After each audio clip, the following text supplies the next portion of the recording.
Hi friends, कैसे हैं आप लोग। आशा करता हूं आप अच्छे से होंगे। आज एक फिर नया केस स्टडी लेके आए हैं। रेडमी का ये 9A सेट है, डेड कंडीशन में है, शॉप पर आया हुआ है। तो मैंने सोचा क्यों ना इसके लिए आपके लिए एक वीडियो बनाया जाए। ये डेड है और जब मैंने इसमें चार्जर लगाया तो चार्जर 1.3 1.4 एम्पियर के आसपास चार्जिंग ले रहा था और कोई चार्जिंग का लोगो वगैरह शो नहीं कर रहा था। हम सेट को मैंने ओपन किया। ओपन करने के बाद इसके बैटरी कनेक्टर पर चेक करते हैं थोड़ा सा, कहीं शॉर्टिंग तो नहीं है, क्योंकि ये हमारा फर्स्ट स्टेप होना चाहिए। सबसे पहले हम शॉर्टिंग को ही चेक करते हैं। दोस्तों, सेट को हमेशा डेड सेट को स्टेप बाय स्टेप ही चेक कीजिए। सबसे पहले जैसे आपने बैटरी कनेक्टर को चेक किया, खोलने से पहले आप चार्जर लगा के चेक कर लीजिए कोई इंडिकेशन है या नहीं है। तो देखिए, मैंने चार्जर लगाया तो ये 0.2 एम्पियर शो कर रहा है, जबकि बैटरी नहीं लगा हुआ है और एम्पियर ले रहा है। तो कहीं ना कहीं सेट में प्रॉब्लम तो है। और जैसा कि आप देख रहे हैं कि बोर्ड बिल्कुल फ्रेश है, कोई शील्ड वगैरह भी उखड़ी हुई नहीं है, फ्रेश बोर्ड है और ये डेड है। अभी हमने देखा चार्जर लगाने पर इसमें 0.2 एम्पियर कंज्यूम हो रहा है, जबकि बैटरी प्लग इन नहीं है। एक बार फिर से हम जीआर लेते हैं बैटरी कनेक्टर पर। ये देखिए, जीआर बिल्कुल सही है, एकदम सही है, कोई शॉर्टिंग हमको बैटरी कनेक्टर पर नहीं मिल रही है। दोस्तों, ये ज़रूरी होता है चेक करना। इसके बाद आप डीसी मशीन पर रीडिंग चेक करें, जीआर चेक करें। देखिए, मैं डीसी मशीन पर चेक कर रहा हूँ कि डीसी मशीन पर इसका क्या रिएक्शन है। देखिए, मैंने ये कनेक्ट करने की कोशिश कर रहा हूँ।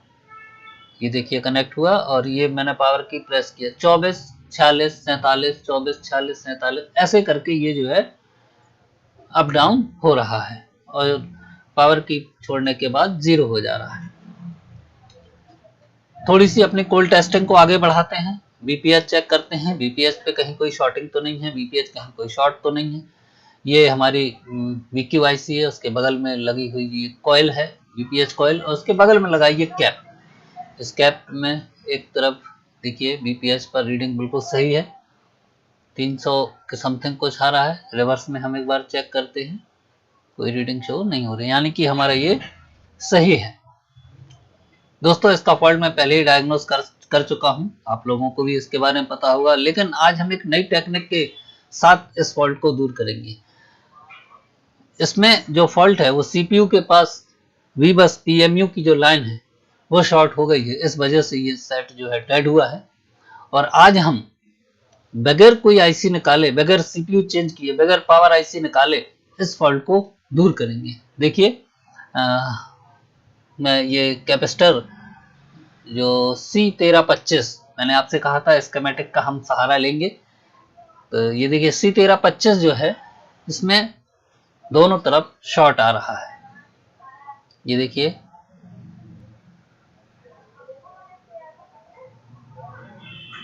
ये देखिए इस कैप के दोनों तरफ शॉर्ट आ रहा है। और ये कैप जो है पावर आईसी से जो वी बस जो वी यूएसबी पीएमयू का जो वोल्टेज आता है सीपीयू के लिए, ये अधिकांश सीपीयू से ही शॉर्ट होता है और हमारा सेट डेड कंडीशन में चला जाता है। दोस्तों, आज एक इसका और सॉल्यूशन बताऊंगा मैं। इस लाइन को ब्रेक करने के बाद मोबाइल स्लो चार्जिंग मोड में पहुंच जाता है। आज मैं उसका भी आपको एक ट्रीटमेंट दूंगा। परमानेंट ट्रीटमेंट तो नहीं है, लेकिन हाँ एक ट्रीटमेंट है जिससे कि आपका मोबाइल फास्ट चार्ज होगा, स्लो चार्ज नहीं होगा। देखिए, स्कीमेटिक में ये कैप 1325 जो कैप था ये आया हुआ है और ये देखिए ये लाइन हमारी PMIC से आ रही है और ये CPU को जा रहा है। दोस्तों इस लाइन के शॉर्ट होने से USB से रिलेटेड सारे फॉल्ट बनते हैं, कंप्यूटर से मोबाइल का कनेक्ट ना होना, चार्जिंग से रिलेटेड इशू आना, ये सारी चीजें इससे पॉसिबल होती हैं। हम क्या करेंगे दोस्तों, इस कैप को पहले तो यहाँ से रिमूव करेंगे। तो उसके लिए हमें सबसे पहले इस ग्लू को जो है कट करना पड़ेगा। जो कॉर्नर पर CPU के पास ब्लैक पेस्टेड ग्लू लगा हुआ है, इसको हटाना पड़ेगा। इसके लिए ज़रूरी है कि हम CPU को थोड़ा किसी चीज़ से कवर कर लें, CPU पर कोई हीट ना लगे। और स्क्रैपर से हम आराम से इस ग्लू को कट कर रहे हैं। SMD की हीट रखना है आपको 260 और एयर आप 50-55 रख सकते हैं। ये देखिए मैंने ग्लू को अलग किया है। ये ग्लू हमारा इस कैप से अलग हो गया। ये कैप शॉर्ट आ रहा है और इस कैप पहले जो सप्लाई है वो सप्लाई जो सीधी इस कैप पर आती है। इस कैप के बाद फिर CPU को सप्लाई जाती है। तो कैप से CPU की पिन तक की जो ट्रैक है उसको हम कट करेंगे। मैं आपको वो ट्रैक अभी दिखाता हूं।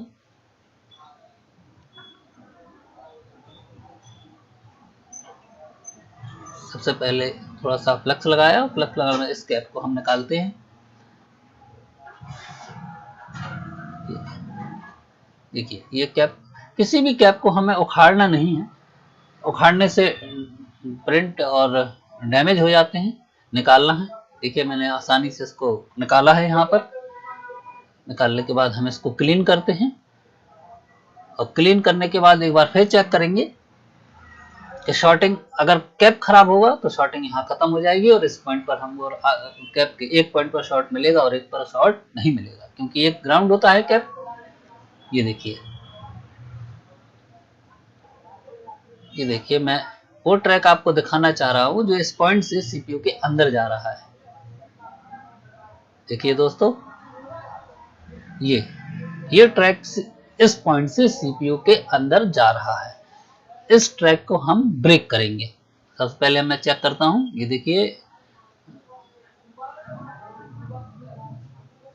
ये देखिए मल्टीमीटर पर कॉर्नर में ऊपर आपको दिखाई दे रहा है, मल्टीमीटर पर रीजन 00 आ रहा है, यानी कैप का फॉल्ट नहीं है, CPU का फॉल्ट है। और अधिकांश 95% केस में CPU का ही ये फॉल्ट आता है। अब हम इस लाइन को ब्रेक करेंगे। देखिए मैं बहुत फाइन तरीके से इसको काट रहा हूं। ये देखिए आप,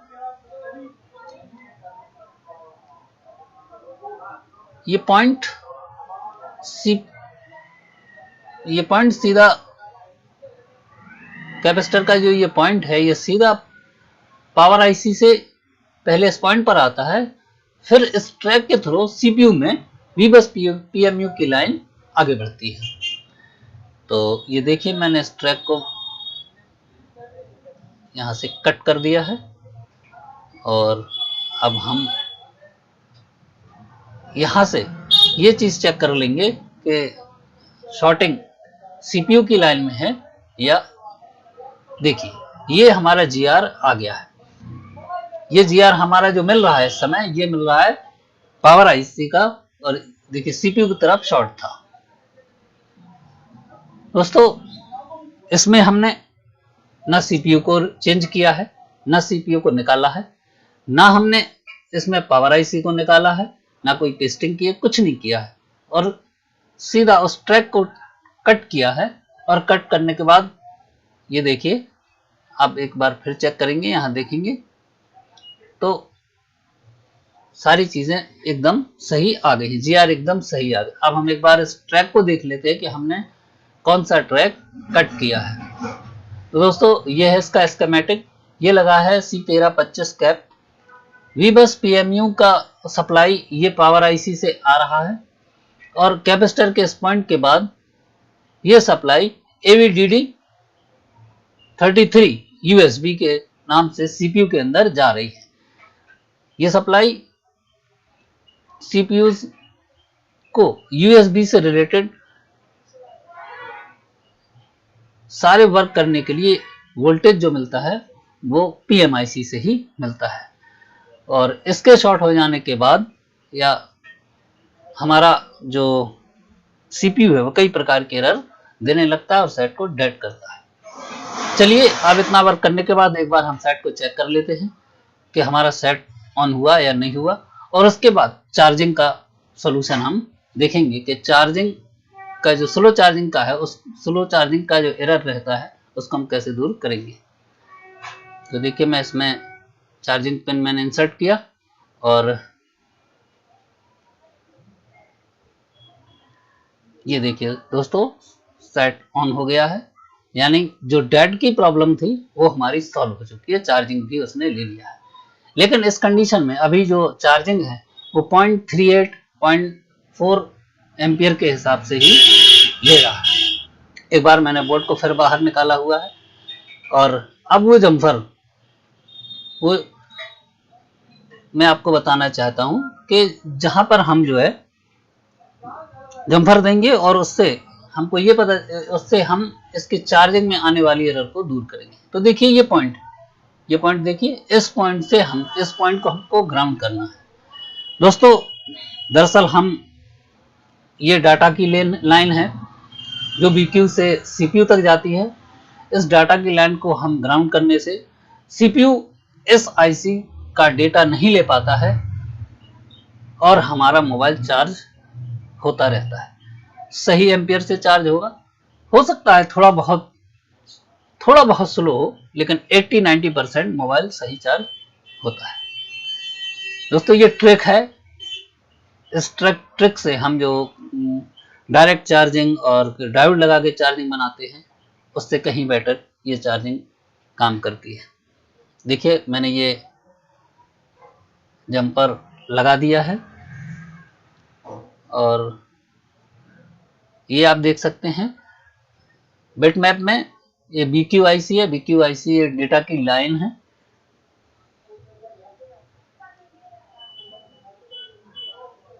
और ये डेटा की लाइन सीधा CPU को ही जाती है।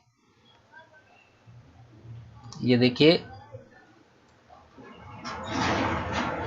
ये हमने जंपर लगाया और जंपर लगाने के बाद मैं इसमें चार्जर प्लग इन कर रहा हूं और आप मीटर पर नजर देखिए 0.38 से शुरू हुआ है और ये देखिए 0.87 की चार्जिंग इसने लिया हुआ है। देखिए 0.9 लगभग 1 एम्पियर के आसपास की चार्जिंग मोबाइल ने हमारा ले लिया है, और इतना चार्ज होने के लिए स्लो चार्जिंग से बेटर है कि ये चार्जिंग हमारी मोबाइल में सही वर्क करेगी। देखिए बोर्ड में मैंने ये जंपर लगाया हुआ है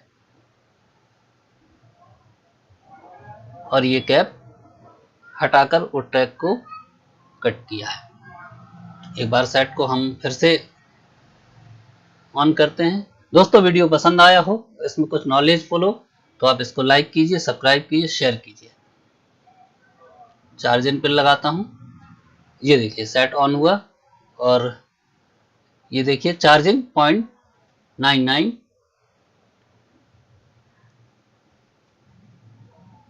ले लिया, चार्जिंग भी हमारी सही है। दोस्तों चैनल को सब्सक्राइब कीजिए, हौसला अफजाई होती है इससे हमारी। लाइक कीजिए और प्यारा सा कमेंट कीजिए। देखिए दोस्तों हमारा सेट पूरे तरीके से ऑन हो गया है, ये चार्जिंग शो कर रहा है। ये देखिए टच भी इसका चल रहा है, चार्जिंग का लोगो भी शो हो गया है। सारी चीज़ें एकदम सही चल रही हैं। देखिए एकदम ओके, चार्जिंग एम्पियर भी एकदम ओके है, यानी ये सेट बिल्कुल ओके है। Thanks for watching.